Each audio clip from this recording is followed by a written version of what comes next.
Hello friends, मैं अंबिका कुमारी और आप देख रहे हैं लेट्स लर्न विद अंबिका। कैसे आप सभी? उम्मीद है बहुत अच्छे होंगे। और हिंदी साहित्य हम यहाँ पे बिल्कुल डिटेल में ज़ीरो टू हाई लेवल करने की कोशिश कर रहे हैं। और यहाँ पे हमारा 2 क्लास ख़त्म हो चुका है, जिसके अंदर हमने हिंदी साहित्य का उद्भव और विकास, ये NVS TGT का आप अगर सिलेबस देखेंगे तो सबसे पहला जो पॉइंट है वो हिंदी साहित्य का उद्भव और विकास है, जिसको हमने पूरा अच्छे से ख़त्म कर लिया है। ठीक है, तो यहाँ पे आपको पूरी साहित्य कंप्लीट कराई जाएगी।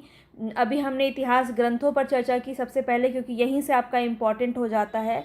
साहित्य जब हम पढ़ते हैं सबसे पहले आपका यही ज़रूरत होता है पढ़ने का, तो यहाँ से हमने स्टार्ट किया है। इसके बाद जो है मैं आपको पूरा आदिकाल डिटेल में कराने वाली हूँ, जिसमें हम नगेंद्र की पुस्तक, रामचंद्र शुक्ल की पुस्तक और डॉक्टर बच्चन की पुस्तक को, मतलब बहुत सारे मानक पुस्तकों का समाहार यहाँ पे आपको देखने को मिलेगा।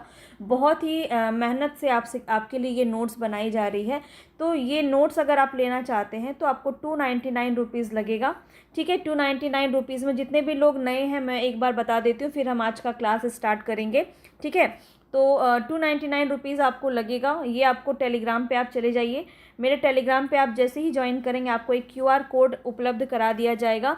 वहाँ पे आप स्क्रीन शॉट ले करके मुझे व्हाट्सएप पे सेंड कर दीजिएगा, आपको ज्वाइन कर लिया जाएगा। आपके जो भी डाउट है वो आप वहाँ पे पूछ सकते हैं। ठीक है, और इसमें आपको क्या क्या मिलेगा मैं आपको बता देती हूँ। हिंदी साहित्य आपको कंप्लीट मिलेगा, सारा आदिकाल, भक्तिकाल, रीतिकाल, आधुनिक काल हम पूरा ख़त्म करेंगे, डिटेल में ख़त्म करेंगे अच्छे से। इसके बाद आपको जो विधागत जितने भी आपके सिलेबस में लगे होते हैं, जैसे कि उपन्यास, कहानी, नाटक, काव्य संग्रह या फिर एकांकी, यात्रा वृत्तांत, ये सभी चीज़ें ऑल ओवर आपको ख़त्म करवाया जाएगा 299 रुपीज़ में। बहुत ही अच्छा मौका है आपके लिए, और इसीलिए मैंने इतनी मिनिमम प्राइस रखी है, क्योंकि ये तो हर कोई अफोर्ड कर सकता है, हर कोई मोबाइल में रिचार्ज कराता है, और सबसे मिनिमम जो रिचार्ज है वो आपका 299 है। तो इसीलिए मैंने ये प्राइस आपके लिए रखा है, बहुत ही मिनिमम सा, जिसके वजह से आप अपनी हिंदी साहित्य को बहुत अच्छे तरीके से तैयार कर सकते हैं। और इतना मैं आपको यकीन दिलाती हूँ कि जो आपको ज़रूरत नहीं है वो 5000 7000 वाले कोर्स लेने की ज़रूरत नहीं है, क्योंकि उससे बेहतर कंटेंट मैं आपको यहाँ पे उपलब्ध करा रही हूँ। और क्लासेस आपके लिए बिल्कुल फ्री हैं, तो आप क्लासेस यहाँ पे देख सकते हैं। रोज़ाना आपको बने रहना पड़ेगा, और निश्चित रूप से अगर आप समय देते हैं और अभी से तैयारी अपनी जारी रखते हैं तो कोई भी एग्ज़ाम आप आसानी से क्रैक कर सकते हैं। ठीक है, और सिलेक्शन भी उन्हीं का होता है जो समय से लगे होते हैं। 10-20 दिन पहले पढ़ाई करके कोई भी आदमी सिलेक्शन नहीं लेता है, इसी से आदमी का कुछ 2 मार्क्स 5 मार्क्स से लोग रह जाते हैं। इसीलिए मैं चाहूँगी कि आप, समय है भी आपके पास और आप अच्छे से इसकी तैयारी कीजिए। ठीक है, और यहाँ पे आपको इसके अलावा मैं और एक बात बताना चाहती थी कि आपको पूरा क्वेश्चन प्रैक्टिस जो करवाया जाएगा, मैंने ये प्लान किया है कि आपको इतिहास ग्रंथ तो मैंने 2 दिन में करवा दिया है, इसका पूरा क्वेश्चन मैं आपको आज से लेके कल तक मैं ख़त्म करा दूंगी। और ये पूरा जो क्वेश्चन और थ्योरी दोनों हम लेके चल रहे हैं। ठीक है, पहले हम थ्योरी करेंगे, इसके बाद हम इसके MCQs भी लगाएंगे, और ये MCQs भी आपको उसी नोट्स के साथ मिल जाएंगी पूरी। तो कितने क्वेश्चंस होंगे? लगभग 10,000 प्लस क्वेश्चंस आपको हिंदी साहित्य के मैं उसी नोट्स के साथ में क्लास ख़त्म होगा, इसके बाद आपको मिल जाएगा। ठीक है, समझ में आ गई बात? उम्मीद है आप सभी समझ गए होंगे इसको। तो यहाँ पे 10,000 प्लस आपको प्रैक्टिस सेट, मतलब प्रैक्टिस सेट नहीं, क्वेश्चंस आपको करवाए जाएंगे, और उसकी PDF भी आपको उसी के साथ मिल जाएगी। ठीक है, थ्योरी क्लास के साथ। तो बस यहाँ पे आप जल्दी से जल्दी इसको ले सकते हैं जिनको भी ज़रूरत है। और यहाँ पे मैं आपको एक बार दिखा देती हूँ, जो हमने कल और परसों जो हमने क्लासेस की हैं, जिसमें हमने पूरा हिंदी साहित्य का उद्भव और विकास देखा है, इसको एक बार आप ज़रूर देख लीजिए। जो इसका PDF है ये बहुत अच्छा है, और इसको आप अगर कर लेते हैं, इससे बाहर आपका प्रश्न पूछा नहीं जाएगा। लगभग मैंने आपको 30 से 35 इतिहास ग्रंथ इसमें कराए हुए हैं, जो बहुत ज़्यादा इंपॉर्टेंट हैं। ठीक है, और इससे बाहर आपके प्रश्न एग्जाम में पूछे नहीं जाएंगे। अभी मैं आपको क्वेश्चंस भी करवाऊंगी, बस आपको कंप्लीट बने रहना है वीडियो में। ठीक है, और वीडियो को कंप्लीट देखना है ताकि आप सभी चीज़ों को बेहतर तरीके से समझ पाएँ। अभी आपको ये समझ में आएगा कि थ्योरी करने के बाद अगर आप क्वेश्चंस लगाते हैं तो आप बहुत ही आसानी से इसको याद कर पाएंगे, और एक टॉपिक आपका पूरा कंप्लीट हो जाएगा। बहुत ही सिस्टमैटिक वे में मैं आपके साथ यहाँ पे चल रही हूँ, ताकि आपको हिंदी साहित्य बिना बोझिल हुए, आपको जो PDF दिया जा रहा है ये भी आपको बहुत ही कलरफुल मिलेगा, जिससे आपको क्या होगा कि पढ़ने में आपको रुचि होगी, और आप बहुत अच्छे से इसकी प्रिपरेशन कर पाएंगे, इसको प्रैक्टिस कर पाएंगे। ठीक है, और नोट्स के रिगार्डिंग जो भी आपको कोई भी क्वेरीज होगी तो आप टेलीग्राम पे मुझसे पूछ सकते हैं, ठीक है, वहाँ पे आपको आंसर कर दिया जाएगा। अब चलिए मैं आपको एक बार दिखा देती हूँ। सबसे पहले हमने पद्धति पर बात की, पद्धति हमने कंप्लीट कर लिया। जितना भी आपका पद्धति होता है जो इम्पॉर्टेंट वाला है, इसके अंदर जो भी इम्पॉर्टेंट चीज़ें हैं वो सब हमने डिस्कस की हैं। फिर यहाँ से जो हमारा स्टार्ट होता है, गार्सा दा तासी से हमारा स्टार्ट होता है, जो फ्रेंच साहित्य इतिहासकार हैं, उनके बारे में हमने पूरा देखा। उसका जो संस्करण है कितने भागों में प्रकाशित हुआ, या फिर प्रकाशक संस्था क्या थी, कुल कितने कवि थे, हिंदी में कितने कवि थे, ये प्रश्न आपका इस प्रकार से पूछा जाता है, ठीक है। एक एक लाइन जो है यहाँ पे मैंने आपको दूध से मक्खन निकाल के दिया है, ठीक है। बहुत ही मेहनत लगी है, क्योंकि बहुत छानबीन के बाद, बहुत सारी बुक्स को खंगालने के बाद आपको ये सभी चीज़ें कराई गई हैं, जिसमें आपको जितने भी इंपॉर्टेंट पॉइंट है जहाँ से प्रश्न आपके बने हैं अभी तक, वो सब कंक्लूड करके यहाँ पे दिया गया है, ठीक है। तो जितने भी लोग हैं, जैसे कि उर्दू भाषा में इसका अनुवाद किसने किया, हिंदी भाषा में इसका अनुवाद किसने किया, ये सब हम देखने के बाद हमने देखा ठाकुर सिंह, शिव सिंह सेंगर को, है ना। फिर जॉर्ज गिरियर्सन, बहुत ही इंपॉर्टेंट है पॉइंट यहाँ से, इनका कितना अध्याय है, इनका कुल the modern vernacular literature of Hindustan का। फिर इसके बाद कौन कौन सा अध्याय है पूरा हमने डिस्कस किया है, बहुत ही डिटेल में सभी चीज़ें यहाँ पे कराई गई हैं, जिससे बाहर आपका एग्जाम में प्रश्न पूछा नहीं जाएगा। मिस्र बंधु जो है, इसके बाद आते हैं आपके मिस्र बंधु, ठीक है। यहाँ पे जितने भी काल विभाजन है जहाँ से प्रश्न पूछे जाते हैं, जैसे कि मिस्र बंधु के अकॉर्डिंग भक्ति काल का क्या समय था, तो ये आप कैसे पता करेंगे, यहाँ से आपको सभी चीज़ें बताई गई हैं, ठीक है। आप ये देख सकते हैं इनकी जो रचना है मिस्र बंधु की, नवरत्न, इसके बारे में हमने डिस्कस किया है बहुत अच्छे से। रामचंद्र शुक्ल के ऊपर सभी चीज़ें यहाँ पे आपको बताई गई हैं, जो भी इम्पॉर्टेंट पॉइंट है वो सब यहाँ पे आपको देखने को मिलेगा। तो ये पूरा मैं आपको इसलिए दिखा रही हूँ ताकि आपको एक बार रिकॉल हो जाए, फिर हम क्वेश्चंस को लगाएं तो आप बहुत ही आसानी से, बहुत ही मज़े में सभी चीज़ों को आसानी से कर पाएँ, ठीक है। तो क्या होगा, इससे आपको आसानी होगी, बहुत ही अच्छे से आपको याद हो जाएगा। अब यहाँ पे देखिए, ये प्रश्न आपका काफ़ी बार पूछा जाता है कि रामचंद्र शुक्ल जो है, इन्होंने चिंतामणि जो निबंध संग्रह है इसकी रचना की है, लेकिन केवल 2 भाग की है। तीसरा भाग का किसने किया है, तो नामवर सिंह ने किया है। चौथा भाग को कुसुम चतुर्वेदी, ये चौथा भाग आपका पूछा गया था, कुसुम चतुर्वेदी, ये शायद DSSS में आपका क्वेश्चन बना है। तो इस प्रकार से प्रश्न आपके बनते हैं, जितने भी इंपॉर्टेंट है वो सब हमने यहाँ पे डिस्कस किया है। टोटल लगभग 30-35 मैंने कवियों का आपको रचनाओं के बारे में आपको बताया है जहाँ से प्रश्न बन सकता है। तो ये सब आप देख सकते हैं यहाँ पे। हजारी प्रसाद द्विवेदी का जो इम्पॉर्टेंट है उसको तो हमने पूरा डिटेल में यहाँ पे देखिए, एक एक चीज़, एक एक तथ्य को हमने यहाँ पे रखा हुआ है। अभी हम जब आदिकाल करेंगे तो पूरा जितने भी प्रथम कवि किन्होंने किसे माना है वो हम उस एक बार में आपको डिस्कस कर देंगे। यहाँ भी आपको करवाया गया है, लेकिन एक बार में आपको देखिए, मेरी कोशिश ये रहेगी कि आपको जितना सिंपल वे में हो सके सभी चीज़ों को परोसा जाए ताकि आप उसको खा सके, है ना। तो चलिए यहाँ पे ये पूरा क्लास हमने आपको दिखा दिया, एक बार PDF पूरा कंप्लीट आपको दिखा दिया। ये PDF आप आसानी से पा सकते हैं, पूरा जितना साहित्य का सभी चीज़ आपको आसानी से सिर्फ और सिर्फ 299 रुपीज़ में मिल जाएगा, तो आप यहाँ से ले सकते हैं। चलिए अब हम स्टार्ट करते हैं। ये आपको मैं दिखा दी हूँ, जितने भी इम्पॉर्टेंट हैं ये सब हमने यहाँ पे कर लिया। ये देखिए जितने भी इम्पॉर्टेंट वाले थे ये सब पूरा 35 हमने जो है यहाँ पे देखा है इतिहास ग्रंथ। और अब हम आज इस पे क्वेश्चंस करने वाले हैं, ये पूरा आपको मिल जाएगा। चलिए स्टार्ट करते हैं अभी हम क्वेश्चंस। और कितने क्वेश्चंस आप लगा पाते हैं, अगर आप 2 दिनों तक पूरा आपने कंप्लीट देखा है क्लास को, तो आप बहुत ही अच्छे से इसका स्कोर कर पाएंगे, मुझे पूरा विश्वास है। चलिए हम एक क्वेश्चन पे स्टार्ट करते हैं। अगर जितने भी लोगों को ये पसंद आ रहा है तो लाइक ज़रूर कीजिएगा और ज़्यादा से ज़्यादा लोगों तक शेयर कीजिए। प्लीज़ आप सभी से अनुरोध है कि जितने भी लोग वीडियो को देख रहे हैं प्लीज़ अपने ग्रुप मेंबर्स में जाके शेयर कीजिए, और पसंद आ रहा है तो लाइक ज़रूर कीजिएगा। और चैनल पे नए हैं तो सब्सक्राइब कर लेना, बिना सब्सक्राइब किए आपको मेरे वीडियो समय पे नहीं मिल पाएंगे, और बेल आइकन ज़रूर दबा लीजिएगा। चलिए स्टार्ट करते हैं यहाँ पे हम क्वेश्चंस। जितने भी आपके क्वेश्चंस हैं आप यहाँ पे देख रहे हैं, यहाँ पे हम साहित्य, इतिहास, नामकरण और काल विभाजन से संबंधी प्रश्न यहाँ पे हम देखने वाले हैं। और यहाँ पे आप ये भी देखिएगा कि कौन सा किस एग्ज़ाम में पूछा गया है, ठीक है। तो पूरा आपको मन भर के आपको क्वेश्चंस करवाया जाएगा, क्वेश्चंस की कोई कमी नहीं है। और ये पूरे क्वेश्चंस की PDF भी आपको साथ में ही मिल जाएगी, जब आप वो वाले नोट्स परचेस करेंगे उसके साथ ही आपको ये भी मिल जाएगा। पूरा 10,000 प्लस हम जो क्वेश्चन प्रैक्टिस करने वाले हैं हिंदी साहित्य में, वो सब आपको मिल जाएगा। चलिए हम स्टार्ट करते हैं। इतिवृत्त और आलोचना का संवेद रूप होने से वह इतिहास आज भी प्रकाश स्तंभ बना हुआ है। इस कथन में जिस इतिहास की ओर संकेत किया गया है वह किसके बारे में है, बताएंगे। आचार्य रामचंद्र शुक्ल, गारसा दातासी, मिश्र बंधु और जॉर्ज ग्रियर्सन। तो पहला क्वेश्चन आपका क्या होगा यहाँ पे बताएंगे। तो यहाँ पे जो बात की जा रही है वो रामचंद्र शुक्ल के बारे में यहाँ पे बात की जा रही है। तो ऑप्शन नंबर ए यहाँ पे जो है आपका सही हो जाएगा। आप यहाँ पे देखिए, इतिवृत्त और आलोचना का संवेद रूप होने से वह इतिहास आज भी प्रकाश स्तंभ बना हुआ है। इस कथन में जिस इतिहास की ओर संकेत किया गया है वह आचार्य रामचंद्र शुक्ल है। आप सभी को पता है 1929 में इनकी जो रचना है हिंदी साहित्य का इतिहास। और यहाँ पे मैं आपसे पूछना चाहूँगी, कमेंट बॉक्स में आप ज़रूर बताइएगा कि किसकी भूमिका में इन्होंने ये रचना की है।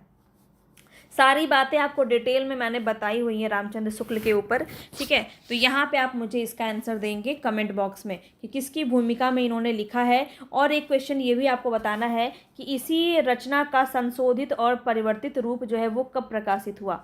ये 2 क्वेश्चन आप मुझे कमेंट बॉक्स में बताएंगे, ठीक है। आपको जितनी चीज़ें मैं करा रही हूँ बस आप भरोसे के साथ उसको कर जाइए, आपको किसी भी चीज़ की ज़रूरत नहीं पड़ेगी। जितनी चीज़ें मैं आपको कंटेंट दे रही हूँ ना, आपको फ्री क्लासेस दी जा रही है, तो क्लासेस में तो कोई पैसे नहीं लग रहे। उसको आप बस अच्छे से देखिए, समय पर देखिए, पूरा कंप्लीट देखिए और बार बार रिवीजन कीजिए। अगर इतनी चीज़ें आप कर लेते हैं तो निश्चित रूप से आपको हिंदी साहित्य में कोई प्रॉब्लम नहीं होने वाला है, चाहे आपका कोई भी एग्ज़ाम हो, ठीक है। तो चलिए स्टार्ट। यहाँ पे आप देखिए यूपी पीजीटी में ये क्वेश्चन आपका बना था। आगे देखिए नेक्स्ट क्वेश्चन है यहाँ पे, हिंदी साहित्य के इतिहास में आदिकाल के लिए आधार काल नाम किसने दिया। अब ये काफ़ी बार आपका पूछा जाता है। आप यहाँ पे देखिए कितनी बार ये प्रश्न बना है, ये क्वेश्चन आपका काफ़ी बार बना है। तो आदिकाल को आधार काल नाम किसने दिया। नेक्स्ट जो हमारा क्लास होगा थ्योरी वाला, उसमें हम पूरा देखने वाले हैं आदिकाल को किसने क्या कहा है। बहुत सारा देखने वाले हैं जहाँ से प्रश्न आपका बन जाएगा और उससे बाहर नहीं पूछा जाएगा।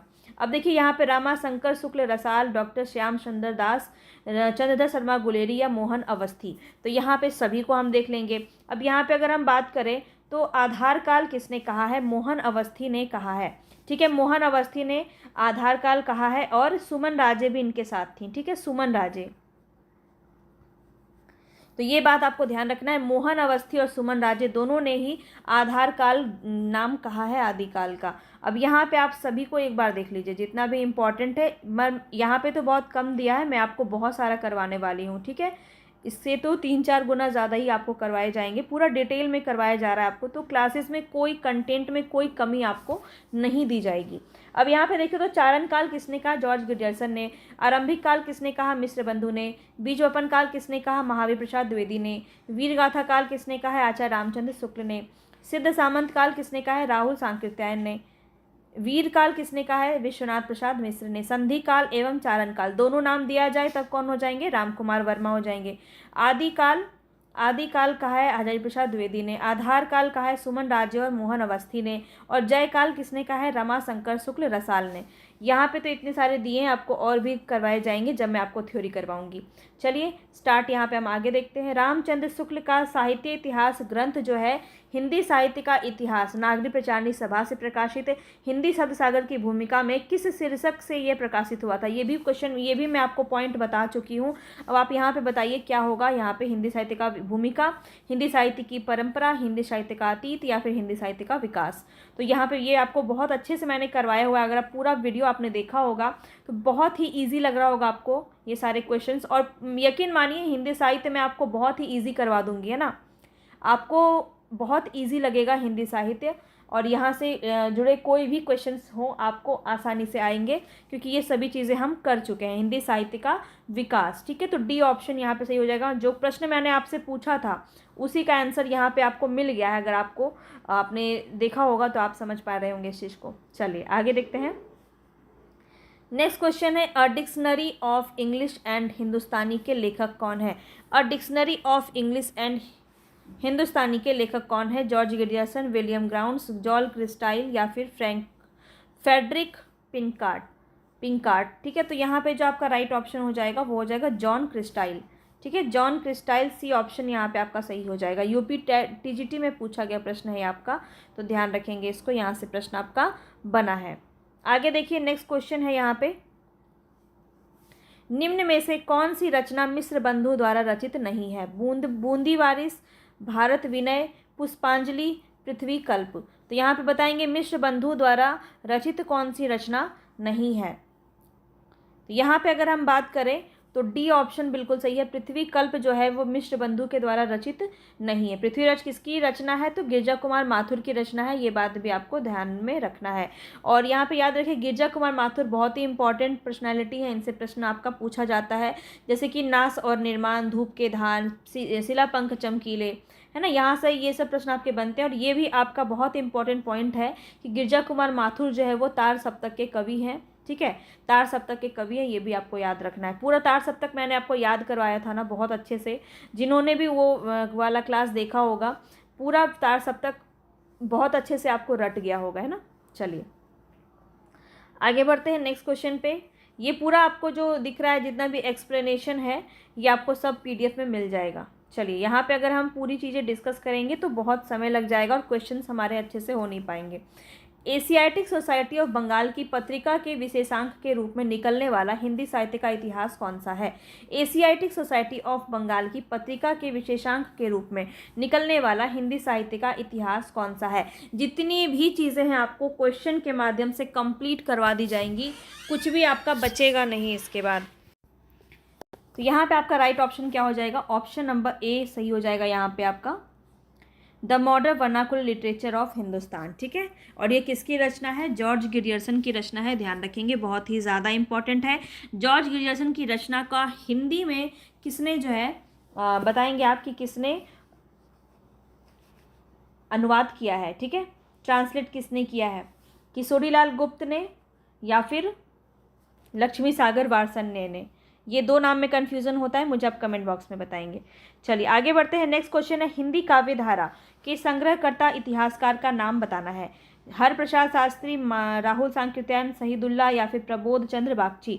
तो यहाँ पे आपका राइट ऑप्शन क्या हो जाएगा? हिंदी काव्य धारा आपको सारे करवाए गए हैं। यहाँ पे राइट ऑप्शन आपका राहुल सांकृत्यायन, बी ऑप्शन बिल्कुल सही हो जाएगा। चलिए आगे बढ़ते हैं नेक्स्ट क्वेश्चन पे।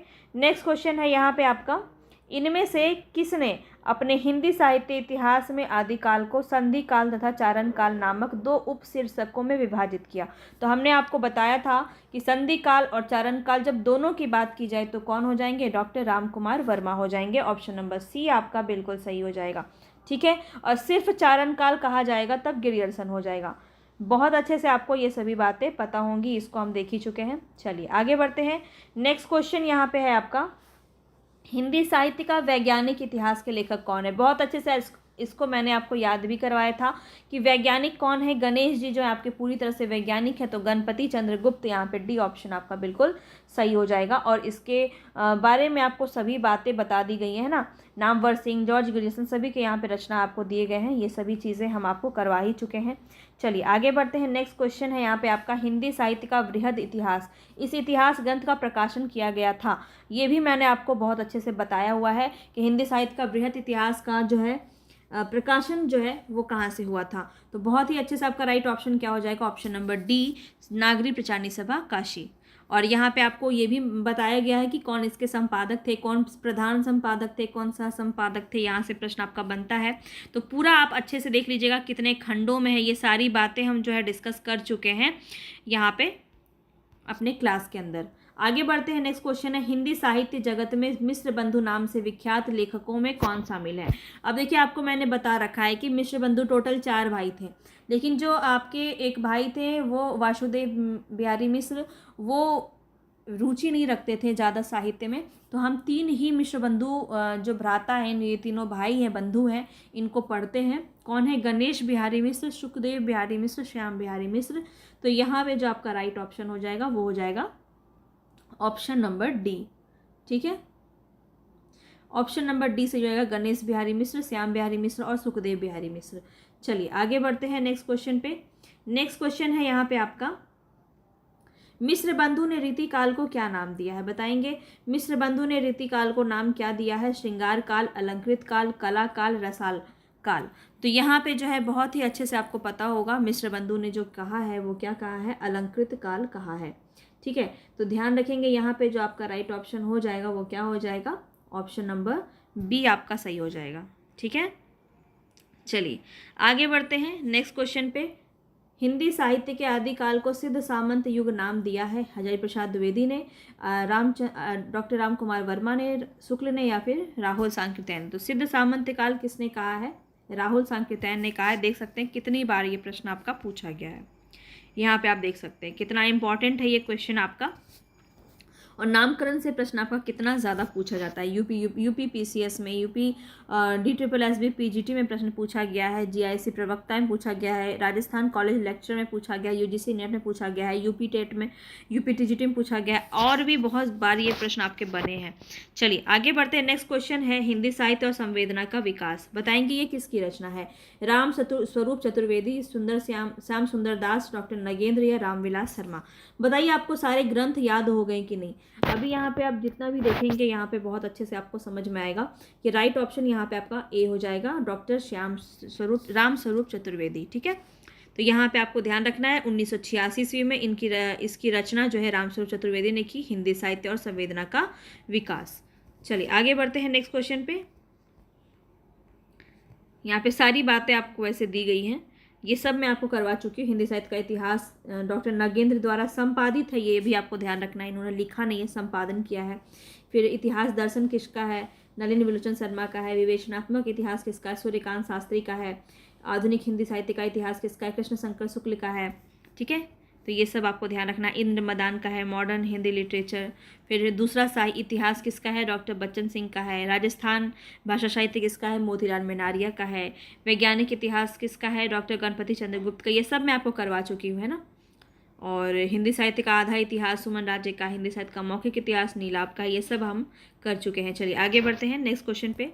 नेक्स्ट जो क्वेश्चन है उसमें नागरिक प्रचारणी सभा द्वारा प्रकाशित हिंदी साहित्य का बृहद इतिहास के प्रथम भाग का शीर्षक पूछा जा रहा है।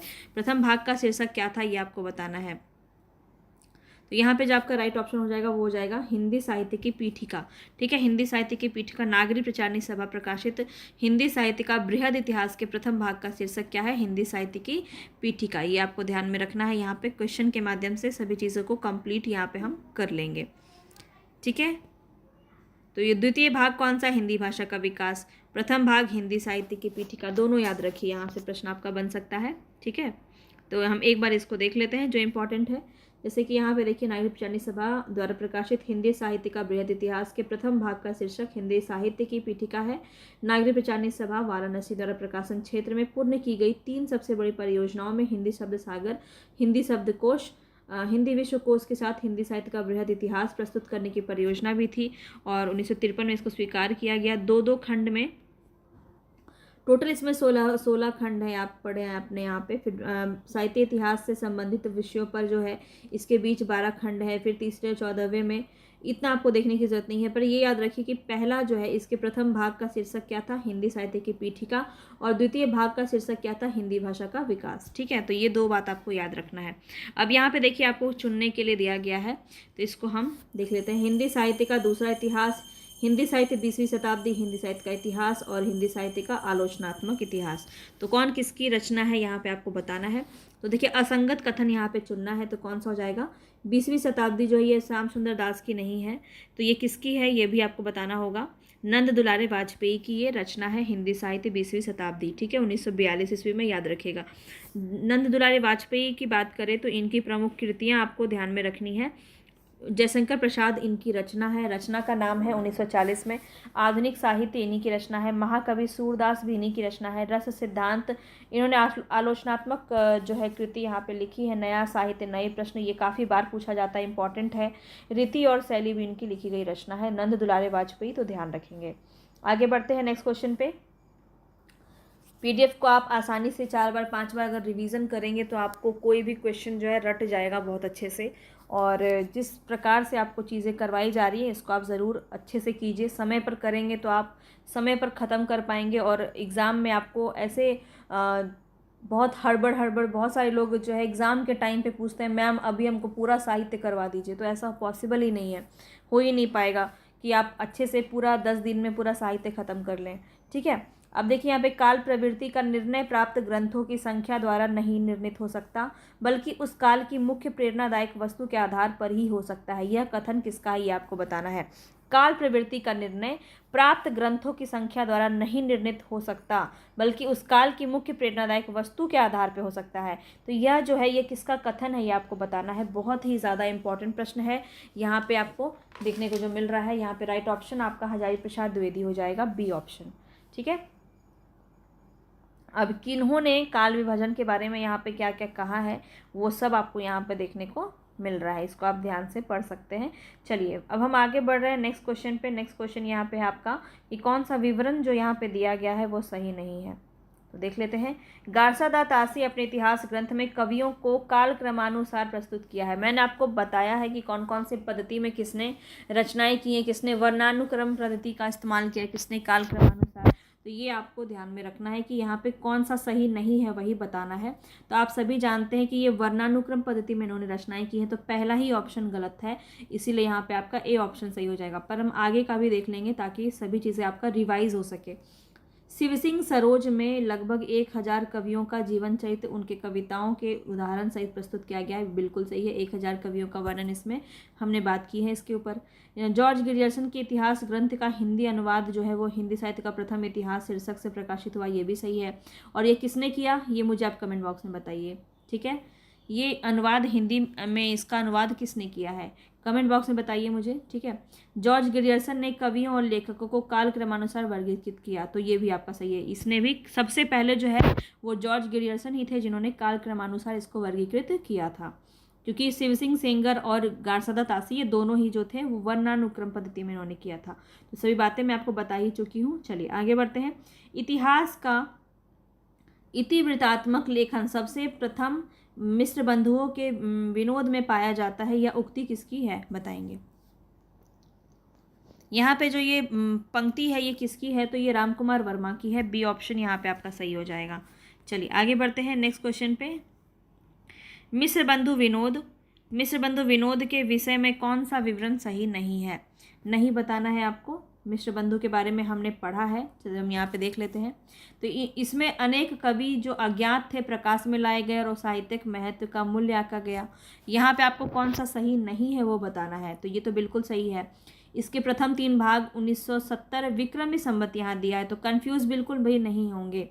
ठीक है, यहाँ इसको आप 57 में माइनस करेंगे तो आपका 1913 आ जाएगा। ठीक है, ये आपको ध्यान में रखना है। हमने पढ़ा था 1913, तो ये आपको बिल्कुल नहीं सोचना है कि हमने आप यहाँ पे जो हमने पढ़ा है वो आपका इस प्रकार से, क्योंकि यहाँ पे विक्रमी संवत दिया है तो क्वेश्चन को आपको ध्यान से पढ़ना है, वरना आप गलत कर देंगे।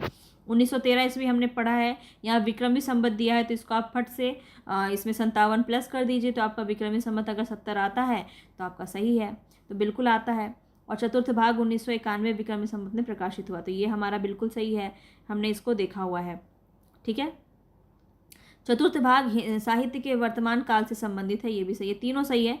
इसके चारों भागों में लगभग 3000 कवियों का विवरण मिलता है, तो ये आपका गलत यहाँ पे कथन दिया गया है। हमने पढ़ा है कि मिश्र बंधु विनोद में लगभग 5000 कवियों का वर्णन है और यहाँ पे 3000 बताया जा रहा है, तो यहाँ पे राइट ऑप्शन आपका डी हो जाएगा, क्योंकि गलत ही हमसे पूछा गया है। चलिए आगे बढ़ते हैं। हिंदुस्तानी को सर्वप्रथम हिंदी किस विद्वान ने कहा है, हिंदुस्तानी को सर्वप्रथम हिंदी किस विद्वान ने कहा है, ग्रियर्सन ने, गिलक्रिस्टाइल ने, इंसान खां ने, सदासुख लाल ने, बताएंगे। तो यहाँ पे राइट ऑप्शन हो जाएगा गिलक्रिस्टाइल में, बी ऑप्शन आपका बिल्कुल सही हो जाएगा। चलिए आगे बढ़ते हैं। नेक्स्ट क्वेश्चन है यहाँ पे आपका, हिंदी साहित्य का आलोचनात्मक इतिहास किसकी रचना है। बहुत ही प्रसिद्ध प्रश्न है और यहाँ से आपका ये प्रश्न इतना ज़्यादा इंपॉर्टेंट है कि काफ़ी बार ये पूछा जाता है। रामकुमार वर्मा, हजारी प्रसाद द्विवेदी, धीरेन्द्र वर्मा या फिर नलिन विलोचन शर्मा। तो यहाँ पे याद रखेंगे राइट ऑप्शन है डॉक्टर रामकुमार वर्मा। ठीक है, रामकुमार वर्मा की ये पुस्तक है हिंदी साहित्य का आलोचनात्मक इतिहास।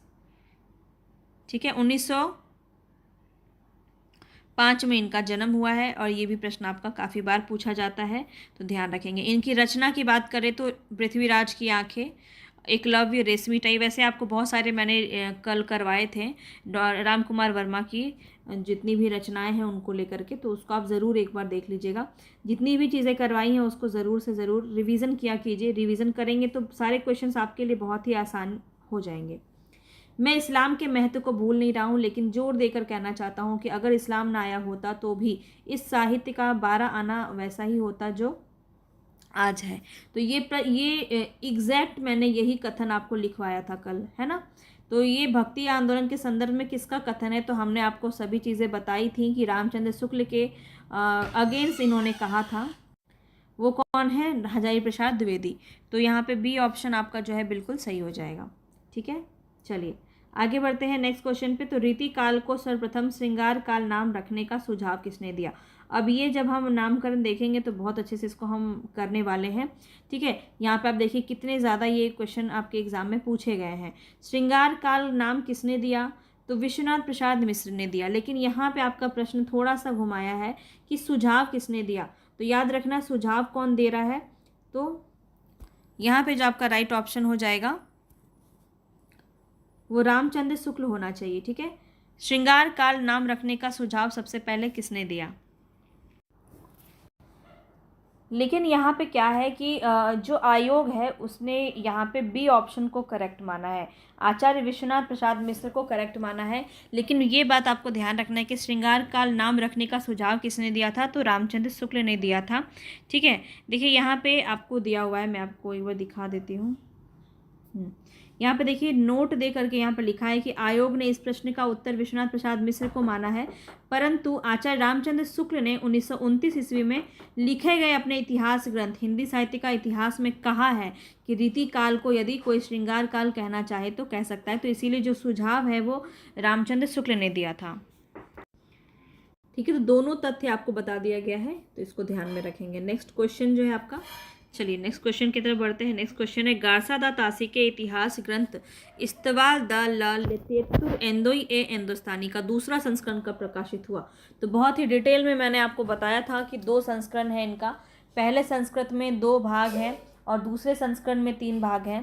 तो तीनों संस्करण आपका एक ही लगभग 70-71 के आसपास आपका रहता है। तो यहाँ पे जो आपका राइट ऑप्शन हो जाएगा वो ऑप्शन सी हो जाएगा। ठीक है, ऑप्शन सी हो जाएगा 1871। तो यहाँ पे देखिए सभी बातें आपको यहाँ बताई गई हैं। 1971 में यहाँ पे हुआ है और 2 प्रकाशन जो 2 भागों में प्रकाशित हुआ 1839 और 1847 में। ये पहला संस्करण में प्रकाशन इसका हुआ है। ठीक है, इसमें कुल कवि कितने हैं, 738 हैं।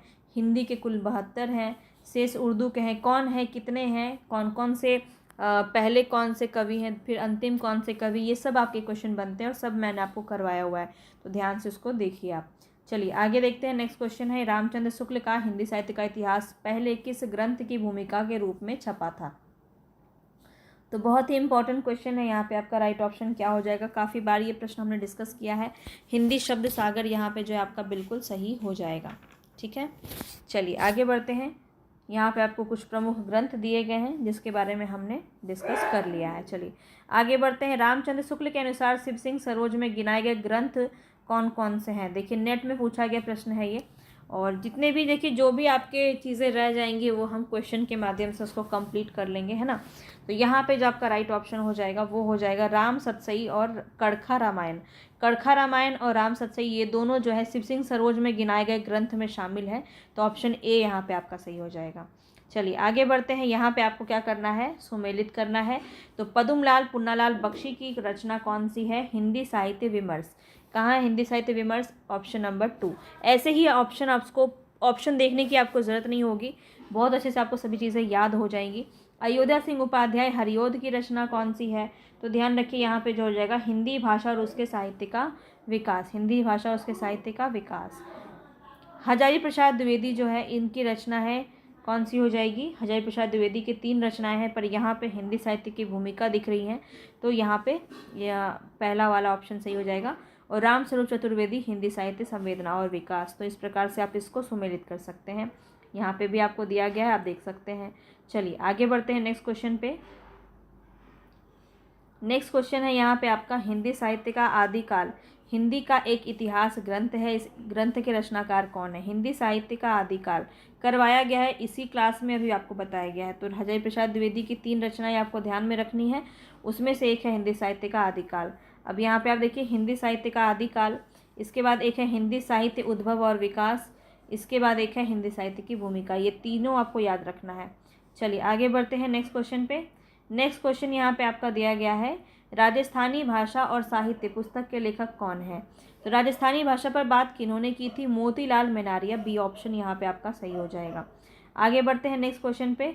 इनमें से किस साहित्य इतिहास ग्रंथ को किशोरीलाल गुप्त ने हिंदी साहित्य का प्रथम इतिहास नाम से अनुवाद करके प्रकाशित किया है? तो यहाँ पे ये बताना है आपको, हिंदी साहित्य का प्रथम इतिहास नाम से किशोरीलाल गुप्त ने किसके रचनाओं को अनुवादित किया है? तो कौन हो जाएंगे यहाँ पे? दो में आपको कन्फ्यूज़न होगा, एक गारसादा तासी का और एक जॉर्ज ग्रियर्सन का। तो कोई कन्फ्यूज़न रखना ही नहीं है, कोई कन्फ्यूज़न आपको नहीं रखना है। सबसे पहले कौन आती है? लक्ष्मी जी आती हैं। आप जानते हैं कि जो गारसादा तासी हैं उन्होंने सबसे पहले रचनाएं की हैं, तो लक्ष्मी ने यहाँ पे आपका आ जाएगा, ठीक है। और किशोरीलाल गुप्त किसका आ जाएगा? इसके बाद एक ही बचते हैं, the modern vernacular literature of Hindustan, ठीक है। तो डी ऑप्शन यहाँ पे आपका सही हो जाएगा। ये बात आपको याद रखना है, लक्ष्मी सागर वार्ष्णेय जो है उन्होंने गारसादा तासी की रचना का अनुवाद किया है, और सबसे पहले लक्ष्मी आती है, ऐसे याद रख लेना आप, ठीक है। सबसे पहले कौन आती है? लक्ष्मी आती है, और सबसे पहले गारसादा तासी ने रचनाएं की हैं, तो उनका अनुवाद किसने किया? लक्ष्मी सागर वार्ष्णेय ने किया है, ठीक है। और इसके बाद किशोरीलाल गुप्त हो जाएगा। किशोरीलाल गोस्वामी बिल्कुल भी मतलब याद रहे, क्योंकि ऑप्शन में आपका रह सकता है, तो ध्यान रखिएगा, किशोरीलाल गुप्त हो जाएंगे। ऑप्शन नंबर डी यहाँ पे आपका सही हो जाएगा। चलिए आगे बढ़ते हैं। रामचंद्र शुक्ल ने रीतिकाल का समय क्या माना है? देखिए इस प्रकार से प्रश्न आपका काफ़ी ज़्यादा बनता है। यहाँ पे शुक्ल के अकॉर्डिंग दिया है, आपको किसी भी प्रकार से दे सकता है। राम कुमार वर्मा के अकॉर्डिंग पूछा जाता है, गणपति चंद्र के अकॉर्डिंग पूछा जाता है, और मिश्र बंधु के अकॉर्डिंग पूछा जाता है। तो सबका मैंने आपको काल विभाजन भी करवाया हुआ है, ठीक है। तो उसको आप ज़रूर से देख लीजिएगा, याद कर लीजिएगा। जो इम्पॉर्टेंट है वही मैंने आपको करवाया है, एक एक्स्ट्रा हमने कुछ भी वहाँ पे ऐड नहीं किया है, इसलिए क्योंकि देखिए करवाने को तो बहुत कुछ है, थ्योरी के नाम पे और डिटेल थ्योरी के नाम पे मैं आपको बहुत सारी चीज़ें उसमें डाल सकती हूँ, लेकिन वो सिर्फ और सिर्फ बर्डन लगेगा आपको बहुत सारी चीज़ें जो ऐसी हैं जिसको आप फिर तो कोई भी आदमी बुक पढ़ लेगा, है ना। बुक तो सभी के पास है, सभी लोग बुक को पढ़ सकते हैं, लेकिन यहाँ पे नोट्स इसलिए दिया जाता है ताकि आप आसानी से इजी वे में सभी चीज़ों को ग्रहण कर पाएँ। तो सभी चीज़ें जो इम्पोर्टेंट है आपको, जो एग्ज़ाम में पूछा ही जाता है, वो हमने करवाया हुआ है, ठीक है। चलिए अब यहाँ पे देखिए आपका रीतिकाल का समय क्या है? तो 1700 से 1900, यहाँ पे बी ऑप्शन आपका सही हो जाएगा। चलिए आगे बढ़ते हैं, ये सभी आप यहाँ पे देख सकते हैं। हिंदी साहित्य का इतिहास किसने नहीं लिखा? ये प्रश्न आपका पूछा जा रहा है। हिंदी साहित्य का इतिहास देखिए डॉक्टर राम कुमार वर्मा ने भी लिखा है, हरिहर प्रसाद द्विवेदी ने भी लिखा है, और लक्ष्मी सागर वार्ष्णेय ने भी लिखे हैं। तो कौन हो जाएंगे? डॉक्टर नगेंद्र हो जाएंगे। इन्होंने संपादित किया है, इतिहास लेखन की रचना इन्होंने नहीं की है, तो ये बात आपको ध्यान रखना है, ठीक है। यहाँ से प्रश्न आपका बन सकता है, बहुत इंपॉर्टेंट है, क्योंकि डॉक्टर नगेंद्र की पुस्तक सभी जानते हैं और सभी को लगता है ऐसा कि ये रचना इनकी है, पर ये संपादित रचना है, ध्यान रखेंगे। अब यहाँ बताइए, किस इतिहास लेखक ने अपने इतिहास ग्रंथ में लगभग 5000 कवियों का विवरण दिया है? बहुत इंपॉर्टेंट क्वेश्चन है, और किसने दिया है ये आपको बताना है। मिश्र बंधु, शिव सिंह सेंगर, आचार्य Ramchandra Shukla, sir George Grierson. तो यहाँ पे जो आपका राइट ऑप्शन हो जाएगा वो क्या हो जाएगा? वो आपका हो जाएगा मिश्र बंधु, ठीक है। चलिए आगे बढ़ते हैं। आचार्य रामचंद्र शुक्ल के इतिहास ग्रंथ में कालों के नामकरण का आधार क्या है? बताइए। तो शुक्ल के अनुसार आपको बताना है, आपको पता है इन्होंने दोहरी नामकरण की पद्धति को अपनाया है, और यहाँ पे जो है युग प्रवृत्ति के आधार पे इन्होंने रचनाएं की हैं, तो आपको पता है बी ऑप्शन यहाँ पे आपका सही हो जाएगा, ठीक है। चलिए आगे बढ़ते हैं नेक्स्ट क्वेश्चन पे। नेक्स्ट क्वेश्चन है, इतिहास लेखन की सबसे विकसित पद्धति कौन सी है? तो पूरी पद्धति पे हमने बात की है, जो आपके इम्पॉर्टेंट पद्धतियां हैं जहाँ से प्रश्न बनते हैं। तो आपको पता है कि विधेयवादी पद्धति जो है ये सबसे ज़्यादा इम्पॉर्टेंट है। इसमें आपको 3 बातें ध्यान रखनी है। सबसे पहले अगर हम बात करें तो विधेयवादी पद्धति के जनक कौन है? तो वेन हो जाएंगे, ठीक है। वेन जो है ये जनक माने जाते हैं। और हिंदी साहित्य का इतिहास लिखने का सर्वप्रथम प्रयास जो है विधेयवादी पद्धति में किसने किया? तब ग्रियर्सन यहाँ पे आपका राइट हो जाएगा, ठीक है। ग्रियर्सन आपका बिल्कुल सही हो जाएगा। और अगर आपसे प्रश्न पूछा जाए कि हिंदी साहित्य का जो है विधेयवादी पद्धति में किन्होंने सूत्रपात किया, तब आपका रामचंद्र शुक्ल हो जाएगा। तो 3 बातें आपको ध्यान में रखनी है, इससे प्रश्न आपका पूछा जा सकता है। ठीक है, तो तीनों बातें याद रखिए। चलिए आगे बढ़ते हैं। और सबसे ज़्यादा इन्होंने ही यूज़ किया है रामचंद्र शुक्ल, तो ये काफ़ी ज़्यादा इसको लेकर के फेमस हैं, तो ये भी आपको ध्यान रखना है। चलिए आगे बढ़ते हैं नेक्स्ट क्वेश्चन पे। हिंदी साहित्य का इतिहास दर्शन। तो ये देखिए, हिंदी साहित्य नहीं होता है, साहित्य का इतिहास दर्शन होना चाहिए। अगर हम बात करें तो शुद्ध रूप यही है, साहित्य का इतिहास दर्शन। नलिन विलोचन शर्मा की ये ग्रंथ है। देखिए यहाँ पे भी आपको दिया गया है, हिंदी साहित्य का इतिहास नामक इतिहास ग्रंथ के लेखक डॉक्टर नलिन विलोचन शर्मा है। प्रश्न में हिंदी देने के कारण ये त्रुटिपूर्ण है, तो ये भी आपको ध्यान रखना है। ठीक है, नगेंद्र की बुक अगर आप पढ़ेंगे तो उसमें आपको बहुत ही आसान वे में आपको बताया गया है। ठीक है, चलिए, भारतीय साहित्य की भूमिका के लेखक कौन है? भारतीय साहित्य की भूमिका दूधनाथ सिंह, रामदरस मिश्र, रामविलास शर्मा, उपयुक्त में से कोई नहीं। भारतीय साहित्य की भूमिका किसकी है? रामविलास शर्मा की है। सी ऑप्शन यहाँ पे आपका सही हो जाएगा। चलिए आगे बढ़ते हैं। नेक्स्ट क्वेश्चन है यहाँ पे आपका, इनमें से किस साहित्य इतिहास ने अपने इतिहास ग्रंथ में हिंदी के गद्य साहित्य को गद्य का आविर्भाव, गद्य का प्रवर्तन, गद्य का प्रसार और गद्य की वर्तमान गति नामक खंडों में विभक्त करके विवेचित किया है? बच्चन सिंह, शिव सिंह सेंगर, रामचंद्र शुक्ल या रमाशंकर शुक्ल रसाल। तो यहाँ पे कौन सा सही हो जाएगा बताएंगे? यहाँ पे जो आपका सही हो जाएगा वो हो जाएगा रामचंद्र शुक्ल। ठीक है, सी ऑप्शन आपका सही हो जाएगा। चलिए आगे बढ़ते हैं। हिंदी साहित्य के उत्तर मध्यकाल को कला काल नाम देने वाले विद्वान कौन से हैं बताएंगे? यहाँ पे 80 क्वेश्चन हम आज कर लेते हैं। 80 क्वेश्चन जो है हम कल करेंगे। लगभग हमारा इतना ही क्वेश्चन होना चाहिए। ठीक है, जो बचेगा वो हम कल कर लेंगे, है ना। चलिए, हिंदी साहित्य के उत्तर मध्यकाल को कला काल नाम किसने दिया है? तो ये क्वेश्चन आपका काफ़ी बार पूछा जाता है, रमाशंकर शुक्ल रसाल। ठीक है, किसने कहा है? रमाशंकर शुक्ल रसाल ने कहा है। बी ऑप्शन सही हो जाएगा। चलिए ध्यान दीजिएगा, the modern vernacular literature of Hindustan के लेखक कौन है? बहुत ही सिंपल सा क्वेश्चन है, काफ़ी बार पूछा जाता है, तो याद रखिए कौन हो जाएंगे यहाँ पे? George Grierson. ठीक है, ए ऑप्शन आपका सही हो जाएगा। चलिए आगे बढ़ते हैं नेक्स्ट क्वेश्चन पे।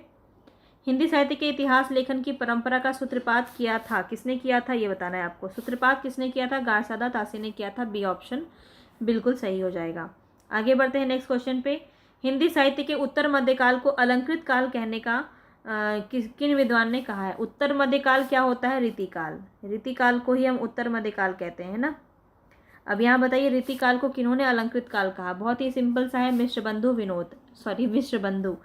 बंधु ने कहा है। चलिए आगे बढ़ते हैं नेक्स्ट क्वेश्चन पे।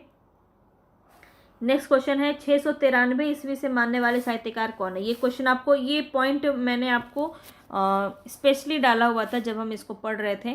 तो हिंदी साहित्य का आरंभ 693 ईस्वी से मानने वाले इतिहासकार इनमें से कौन है? रामचंद्र शुक्ल, हरिहर प्रसाद द्विवेदी, राम कुमार वर्मा या डॉक्टर नगेंद्र। तो ये आपको मैंने बहुत अच्छे से बता रखा है, इसका आंसर क्या होगा ये मुझे आप कम बताएंगे। रामचंद्र शुक्ल, हरिहर प्रसाद द्विवेदी, राम कुमार वर्मा या डॉक्टर नगेंद्र। तो यहाँ पे जो आपका राइट ऑप्शन हो जाएगा वो राम कुमार वर्मा हो जाएगा, सी ऑप्शन। ठीक है, इन्होंने 1000 वर्ष का ही इन्होंने जो है कालावधि तक इन्होंने रचनाएं लिखी हैं, जिसमें इन्होंने संधि काल से लेकर के भक्ति काल तक की ही बात इन्होंने की है। ठीक है, चलिए आगे बढ़ते हैं। नेक्स्ट क्वेश्चन है यहाँ पे, उत्तर मध्यकाल को रीतिकाल किसने कहा? अब रीतिकाल किसने कहा तो कौन हो जाएंगे यहाँ पे आपके राइट ऑप्शन बताएंगे? कौन हो जाएंगे? रामचंद्र शुक्ल हो जाएंगे। ए ऑप्शन बिल्कुल सही हो जाएगा। ठीक है, रमाशंकर शुक्ल रसाल ने कला काल कहा, विश्वनाथ प्रसाद मिश्र ने श्रृंगार काल कहा, मिश्र बंधु ने अलंकृत काल कहा। ये सब आपको ध्यान में रखना है। वर्ण क्रमानुसार लिखा गया हिंदी साहित्य के इतिहास का प्रथम ग्रंथ निम्नलिखित में से कौन सा है? देखिए, वर्ण के अनुसार यहाँ पूछा जा रहा है, तो बिल्कुल क्वेश्चन को ध्यान से समझ के आपको आंसर करना है। तो यहाँ पे सबसे पहले कौन हो जाएंगे? फ्रेंच में जिन्होंने लिखा था, फ्रेंच विद्वान थे गारसादा तासी। इस्तवा दा ला लेतेतुर एंदोई हिंदुस्तानी, ये आपको मैंने बता रखा है कि वर्णानुक्रम में इन्होंने रचनाएं की हैं। इसके बाद आपके शिव सिंह सेंगर आ जाते हैं, तो सबसे पहले तो इन्होंने ही किया है, तो यहाँ पे आपका बी ऑप्शन बिल्कुल सही हो जाएगा। चलिए आगे बढ़ते हैं नेक्स्ट क्वेश्चन पे। नेक्स्ट क्वेश्चन है, डॉक्टर गणपति चंद्र गुप्त के अनुसार हिंदी साहित्य के इतिहास का पुनर्लेखन किस दृष्टिकोण के अनुसार किया जाना चाहिए? तो बताएंगे यहाँ पे किस आधार पे यहाँ पे गणपति चंद्र गुप्त का होगा। पाश्चात्य इतिहास को आधार मानकर, पश्चिम के किसी सिद्धांत विशेष के आधार पर, या फिर स्वतंत्र या तटस्थ संतुलित दृष्टि से, या किसी आदर्श का अनुसरण करके। तो ये भी मैंने आपको जो है बता रखा है यहाँ पे कौन सा आपका सही हो जाएगा बताएंगे। तो स्वतंत्र, तटस्थ और संतुलित दृष्टि से सी ऑप्शन आपका यहाँ पे सही हो जाएगा। ठीक है, चलिए आगे बढ़ते हैं। रामचंद्र शुक्ल की ऐतिहासिक दृष्टि किस प्रकार से है? हिंदी कविता संबंधी ज्ञान को संकलित करती है, तो यहाँ पे ये तो नहीं होगा। युग की परिस्थितियों को प्रमुखता प्रदान करती है, तो बिल्कुल यहाँ पे बी ऑप्शन ही आपका सही हो जाएगा। चलिए आगे बढ़ते हैं। नेक्स्ट क्वेश्चन है, ऐतिहासिक कालक्रम के अनुसार निम्नलिखित में से कौन सा नामकरण गलत है? क्या रीतिकाल कहा गया है? बिल्कुल कहा गया है। मध्यकाल कहा गया है, यहाँ पे आपको बताना है मध्यकाल कहा गया है।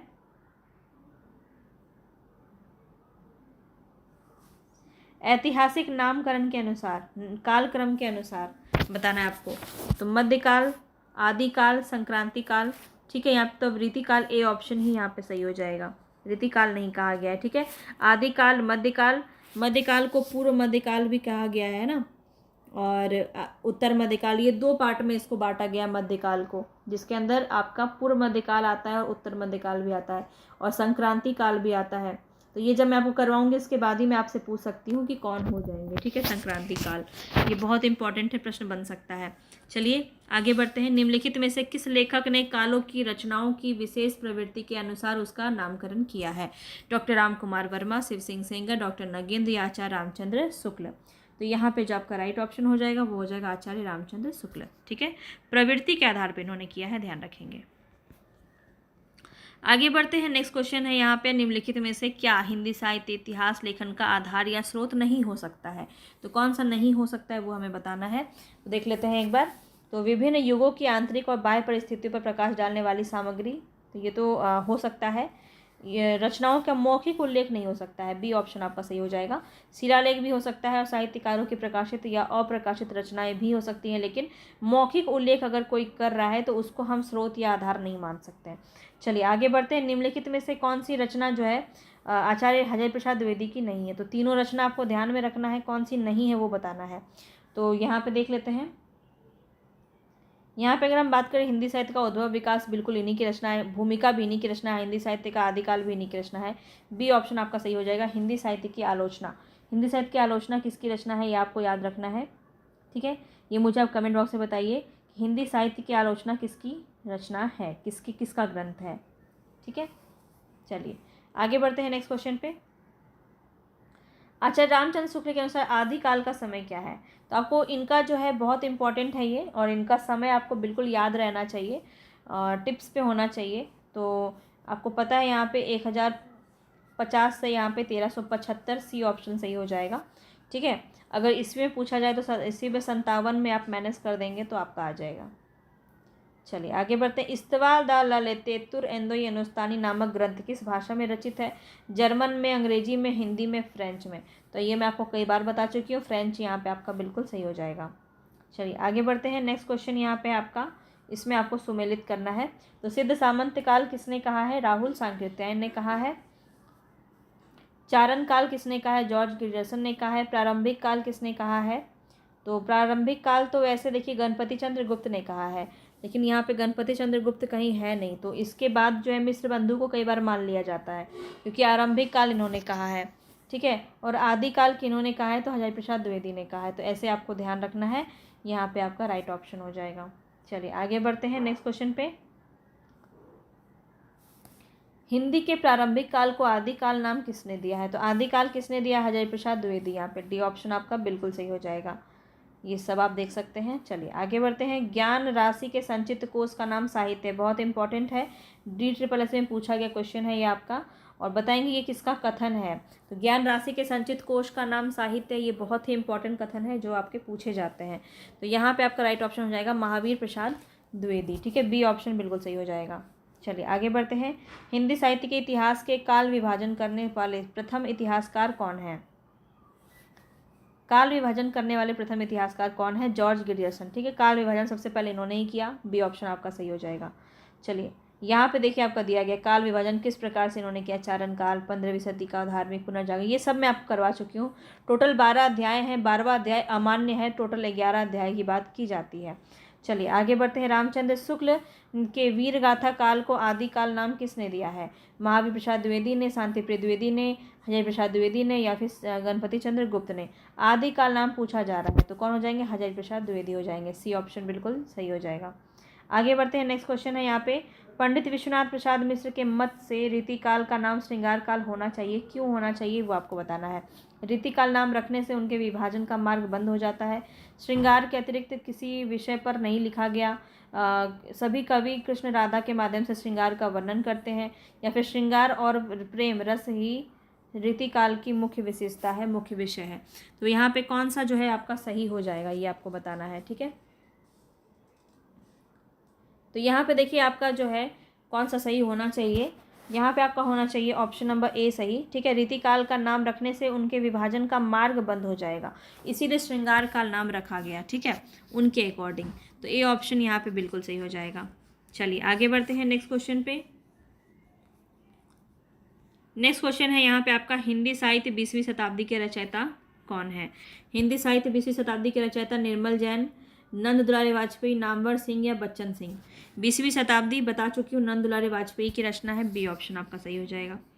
आगे बढ़ते हैं। कविता कौमुदी के संग्रहकर्ता कौन है? कविता कौमुदी को करवाया है, यहाँ पे राइट ऑप्शन हो जाएगा डॉक्टर राम नरेश त्रिपाठी। आगे बढ़ते हैं। मिश्र बंधु में कौन शामिल नहीं है? गणेश बिहारी है, श्याम बिहारी है, सुखदेव बिहारी है, केशव बिहारी नहीं है? सी ऑप्शन यहाँ सही हो जाएगा। मिश्र बंधु के अनुसार हिंदी का प्रथम गद्य लेखक कौन है? बता रखा है आपको पहले भी, बताइए कौन हो जाएंगे? मिश्र बंधु के अकॉर्डिंग पूछा जा रहा है यहाँ पे। और यहाँ पे मैंने आपको ये भी बताया है कि इन्होंने कवियों पर कोई चर्चा की ही नहीं कि कौन से प्रथम कवि हैं, इन्होंने गद्य लेखक की बात की है, वो है गोरखनाथ। तो बी ऑप्शन यहाँ पे आपका सही हो जाएगा, ठीक है, ध्यान रखिएगा। मिश्र बंधुओं ने हिंदी के प्रथम गद्य लेखक पूछा जाए तो गोरखनाथ हो जाएंगे। गोरखनाथ की रचनाओं को पिताम्बर दत्त बर्दवाल ने गोरखबानी नाम से संपादित किया, ये भी बात आपको ध्यान रखना है। चलिए आगे बढ़ते हैं। हिंदी साहित्य के इतिहास ग्रंथ की रचना निम्नलिखित में से सबसे पहले किसने की? हिंदी साहित्य के इतिहास ग्रंथ की रचना निम्नलिखित में से सबसे पहले किसने की? तो कौन हो जाएंगे? जॉर्ज ग्रियर्सन, शिव सिंह सेंगर, मिश्र बंधु या फिर रामचंद्र शुक्ल? यहाँ पे आपका राइट ऑप्शन क्या हो जाएगा? शिव सिंह सेंगर। देखिए ऑप्शन के अकॉर्डिंग आपको लगाना है, ऑप्शन में आपका गारसा तासी नहीं है, पर देखिए मैंने आपको क्रम से करवा रखा है सभी चीज़ें। तो उनके बाद कौन आते हैं? शिव सिंह सेंगर आते हैं, ठीक है, उसके बाद आपके जॉर्ज ग्रियर्सन आते हैं। तो बी ऑप्शन यहाँ पे आपका सही हो जाएगा। चलिए आगे बढ़ते हैं। नेक्स्ट क्वेश्चन है यहाँ पे आपका, शिव सिंह सरोज का रचनाकाल। रचनाकाल बहुत इंपॉर्टेंट है, पूछा जाता है। तो शिव सिंह सरोज किसकी रचना है? शिव सिंह सेंगर की रचना है। और यहाँ पे आपका बताना है 1833, 1830, 1836 या 1810? कौन सा यहाँ पे आपका सही हो जाएगा? तो यहाँ पे जो है 1833 ईस्वी, ए ऑप्शन आपका सही हो जाएगा, ठीक है। अब यहाँ पे देखिए विकल्प में ही गलती है, 1833 तो होता नहीं है, 1883 होना चाहिए था, ठीक है, 1883 होना चाहिए था, 1833 यहाँ पे, और आयोग ने ए ऑप्शन को मान रखा है। तो यहाँ पे ये गलती था, एक बार आप इसको देख लीजिए। शिव सिंह सेंगर जो है, इनकी रचना है शिव सिंह सरोज, हिंदी भाषा में दूसरा महत्वपूर्ण इतिहास ग्रंथ है ये, और इसकी रचना का 1883 है, ठीक है। शिव सिंह सरोज में 1,838 कवि भाषा कवियों का जीवन चरित्र है, और इसमें देखिए त्रुटि है, शिव सिंह सरोज की रचना 1883 में होनी चाहिए थी, विकल्प में कुछ नहीं था, और केंद्रीय विद्यालय संगठन ने ऑप्शन नंबर ए को सही माना था। KVS PGT में पूछा गया प्रश्न है ये। चलिए आगे बढ़ते हैं नेक्स्ट क्वेश्चन पे। तो निम्नलिखित में से किस रचनाकार ने अपना लेखन गद्य तक ही सीमित रखा? कौन से ऐसे रचनाकार हैं जिन्होंने अपना लेखन जो है वो गद्य तक सीमित रखा, पद में इन्होंने प्रवेश नहीं किया? तो कौन है वो? राइट ऑप्शन यहाँ पे आपका क्या हो जाएगा? तो याद रखिए प्रेमचंद जो है, इन्होंने कोई कविता इन्होंने नहीं लिखी है, सी ऑप्शन आपका सही हो जाएगा। आगे देखिए, अपभ्रंश को पुरानी हिंदी सर्वप्रथम किसने कहा है? जॉर्ज ग्रियर्सन ने, चंद्रधर शर्मा गुलेरी ने, रामचंद्र शुक्ल ने, या राहुल सांकृत्यायन ने? यहाँ पे आपका राइट ऑप्शन हो जाएगा चंद्रधर शर्मा गुलेरी ने कहा है, ठीक है। अब देखिए ये एक थोड़ा सा डीप क्वेश्चन है, UGC नेट में पूछा गया है। जैसे पुराना चावल ही बड़े आदमियों के खाने योग्य समझा जाता है, वैसे ही अपने समय से कुछ पुरानी पड़ी हुई परंपरा के गौरव से युक्त भाषा ही पुस्तक रचने वालों के व्यवहार योग्य समझी जाती है। रामचंद्र शुक्ल के उपयुक्त कथन जो है वो हिंदी साहित्य के इतिहास में किस प्रकरण में दिया गया है? तो इसके लिए आपको बुक अच्छे से पढ़ना पड़ेगा, तभी आप इसका आंसर दे पाएंगे। प्रकरण 1, प्रकरण 2, प्रकरण 3 या प्रकरण 4। तो यहाँ पे जो आपका राइट ऑप्शन है वो प्रकरण 4 हो जाएगा, डी ऑप्शन। ठीक है, चलिए रामचंद्र शुक्ल के ने वीर गाथा काल की सीमा क्या मानी है? अब देखिए यहाँ पे अंतर ये है कि ईस्वी में आंसर दिया गया है और आपने याद किया है विक्रमी संवत में, तो कोई दिक्कत नहीं है। आप इसको 57 में मैनेज कर देंगे तो आपका राइट ऑप्शन आ जाएगा। कौन सा हो जाएगा? 1000 से 1350 ईस्वी।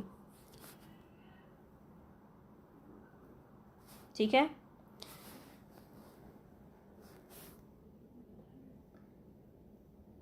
और अगर ये यहाँ पे ऑप्शन में तो वैसे अच्छे से दिया नहीं है, इसका मूल रूप से होना चाहिए था 993 ईस्वी। ठीक है, 993 ईस्वी होना चाहिए था, लेकिन यहाँ पे 1000 ज़्यादा योग्य आंसर हो सकता है, तो सी ऑप्शन यहाँ पे आयोग ने भी माना है इसको, तो ये भी बात आपको ध्यान रखना है। ठीक है, चलिए हिंदी शब्द सागर संपादित ग्रंथ है, किसने इसको संपादित किया है हिंदी शब्द सागर को? तो श्याम सुंदर दास, बी ऑप्शन यहाँ पे आपका सही हो जाएगा। हिंदी साहित्य की भूमिका पुस्तक के लेखक कौन है? थोड़ा सा यहाँ पे आपको मिसप्रिंट दिख रहा होगा, हल्का सा ब्लर दिख रहा होगा, क्वेश्चंस यहाँ पे पिक्चर्स ठीक से नहीं ले पाए हैं, इस प्रकार से आ गया है, लेकिन पढ़ने लायक है, तो आप इसको थोड़ा सा कोऑपरेट कीजिएगा। यहाँ पे हिंदी साहित्य की भूमिका जो मैं बोल रही हूँ उसको आप सुन लीजिए। यहाँ पे आपका राइट ऑप्शन क्या हो जाएगा? ऑप्शन डी, हजारी प्रसाद द्विवेदी की रचना है हिंदी साहित्य की भूमिका। ठीक है, चलिए आगे बढ़ते हैं। नेक्स्ट क्वेश्चन है, ग्रियर्सन कृत the modern vernacular literature of Hindustan के हिंदी अनुवाद किसने किया? तो मैंने आपको बता रखा है, बहुत आसानी से इसका आंसर अब आप कर सकते हैं, किशोरी लाल गुप्त। ए ऑप्शन यहाँ पे आपका सही हो जाएगा। ठीक है, चलिए आगे बढ़ते हैं नेक्स्ट क्वेश्चन पे। आंग्ल भाषा में लिखा गया हिंदी साहित्य का इतिहास, स्केच ऑफ हिंदी लिटरेचर, ये किसका है? ये भी आपको बताया गया है, बताएंगे। स्केच ऑफ हिंदी लिटरेचर ये किसका है? पादरी FEK का है या फिर पादरी एडविन ग्रिप्स का? यही दो में आप कंफ्यूज होंगे, ये आपको ध्यान में रखना है। यहाँ पे राइट ऑप्शन क्या हो जाएगा? तो पादरी एडविन ग्रिप्स का है ये स्केच ऑफ हिंदी लिटरेचर। याद रख लीजिएगा, जो एडविन ग्रिप्स हैं, ये एडविन ग्रिप्स ने क्या किया था? अपना स्केच बनवाया था। इस प्रकार से याद रख लेना, एडविन ग्रिप्स ने स्केच बनवाया था। ठीक है, चलिए आगे बढ़ते हैं। जनता साहित्य जनता की चित्तवृत्ति का संचित प्रतिबिंब होता है, ये इस पंक्ति के लेखक कौन है? तो रामचंद्र शुक्ल हैं, बहुत ही प्रसिद्ध पंक्ति है इनकी, याद रखेंगे। चलिए आगे बढ़ते हैं। नेक्स्ट क्वेश्चन है यहाँ पे, हिंदी साहित्य के इतिहास को व्यवस्थित रूप से देने का श्रेय किसे जाता है? तो व्यवस्थित बात जब की जाए तो कौन हो जाएंगे? आचार्य रामचंद्र शुक्ल ने विधेयवादी पद्धति में व्यवस्थित रूप में कालक्रमानुसार इनकी रचनाएं की हैं। चलिए आगे बढ़ते हैं नेक्स्ट क्वेश्चन पे। नेक्स्ट क्वेश्चन है यहाँ पे आपका, भक्ति काल का नाम पूर्व मध्यकाल किस आचार्य ने दिया है? पूर्व मध्यकाल ये बताना आपको। नगेंद्र ने, राम कुमार वर्मा ने, नंदलाल वाजपेयी ने या हजारी प्रसाद द्विवेदी ने? अब देखिए अच्छी बात यह है कि शुक्ल का यहाँ पे नाम ही नहीं दिया है, तो बताएंगे यहाँ पे आपका राइट ऑप्शन क्या हो जाएगा। याद रखिए यहाँ पे हजारी प्रसाद द्विवेदी बिल्कुल सही हो जाएगा, डी ऑप्शन। इनका पूरा आपको काल विभाजन में करवा चुकी हूँ, तो आप जरूर से ज़रूर कर लीजिएगा। आपको पता है कि इस प्रकार से प्रश्न बन सकता है। मिश्र बंधु ने परिवर्तन काल की समय सीमा क्या मानी? देखिए यहाँ पे मिश्र बंधु के अकॉर्डिंग पूछा गया, इसीलिए मैंने आपको पूरा काल विभाजन भी करवाया है, जो भी इम्पोर्टेंट है उनका। ठीक है, तो यहाँ पे आपको याद रखना है राइट ऑप्शन क्या हो जाएगा? ऑप्शन नंबर ए हो जाएगा यहाँ पे। ठीक है, 1890 विक्रमी संवत से 1925 विक्रमी संवत जो है परिवर्तन काल की समय सीमा इन्होंने मानी है। आप ये पूरा यहाँ पे देख सकते हैं इनका।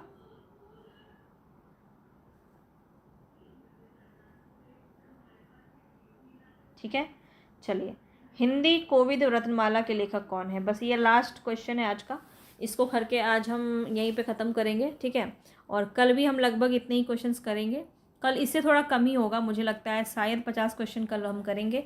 फिर हमारा इतिहास ग्रंथ और नामकरण ये सब संबंधित प्रश्न हमारे हो जाएंगे, जो भी हमारे पूछे गए हैं अब तक जितने भी क्वेश्चंस। ठीक है, चलिए आगे बढ़ते हैं। नेक्स्ट क्वेश्चन यहाँ पे बताइएगा, महावीर प्रसाद द्विवेदी, श्याम सुंदर दास, रामचंद्र या फिर भारतेंदु हरिश्चंद्र? तो कौन हो जाएगा यहाँ पे आपका राइट ऑप्शन? यहाँ पे हो जाएगा श्याम सुंदर दास। तो बी ऑप्शन बिल्कुल सही है, ठीक है। हिंदी कोविद रत्नमाला कवियों का संग्रह है और तथा रूपक रहस्य नाटक साहित्य पर लिखी गई आलोचना है। इनकी अगर हम अन्य रचना की बात करें तो गद्य कुसुमावली काफ़ी प्रसिद्ध है, ये भी आप ध्यान में रखेंगे। श्याम सुंदर दास के बारे में यहाँ पे बात की जा रही है। तो ये सभी प्रश्न आपको हमने कराए, ये पूरा आपको PDF मिल जाएगा मेरे टेलीग्राम पे, आप जाइए और जो भी क्वेरी है वहाँ पे आप पूछ सकते हैं, ठीक है। और ये पूरी PDF आपको पूरे थ्योरी PDF के साथ में मिल जाएगी, पूरे प्रैक्टिस सेट के क्वेश्चंस, ठीक है, जिससे आप बाद में भी इसका मल्टीपल टाइम्स रिवीजन कर सकें, अपने साहित्य को बेहतर कर सकें। और इतना कर लेंगे तो मुझे नहीं लगता आपको कुछ करने की फिर ज़रूरत है। और बस सही समय पे आप सही एक्शन लीजिए, यही आपके लिए सबसे इम्पॉर्टेंट है। अगर आप सही समय पे तैयारी अपनी शुरू कर देते हैं तो निश्चित रूप से आप जो है सफल होंगे। और बस अंतर सिर्फ 2 से 3 मार्क्स का रह जाता है, जो सिलेक्शन ले लेते हैं और जो सिलेक्शन नहीं ले पाते हैं। और ये 2-3 मार्क्स का अंतर आप ऐसे ही ख़त्म कर सकते हैं समय पर अपनी पढ़ाई को शुरू करके। तो बस अभी से लग जाइए और जितनी चीज़ें करा रही हूँ इसको आप रोज़ आपको करना है, डिटेल में सही चीज़ें करवाई जा रही हैं, बस ध्यान से आपको देखना है। PDF लेना चाहते हैं तो आपको 299 रुपीज़ में मिल जाएंगी। 7999228750 ये आपका नंबर है। इसमें आप मुझे QR कोड मिल जाएगा आपको मेरे टेलीग्राम पे, उस पे जा कर के आप वहाँ से स्क्रीनशॉट यहाँ पे भेज सकते हैं इस नंबर पे। इसके बाद आपको ज्वाइन कर लिया जाएगा, ठीक है। तो ये नंबर आप नोट कर लीजिए, इसमें आप मुझे स्क्रीनशॉट भेज सकते हैं, व्हाट्सअप नंबर है ये, ध्यान रखिएगा। चलिए मिलेंगे फिर नेक्स्ट वीडियो में, तब तक के लिए धन्यवाद। कल हम फिर से ये क्वेश्चन ख़त्म करेंगे, इसके बाद हम आदिकाल शुरू करने वाले हैं जिसको हम पूरा डिटेल में देखेंगे। चलिए आगे मिलेंगे फिर से कल की क्लास में, तब तक के लिए धन्यवाद।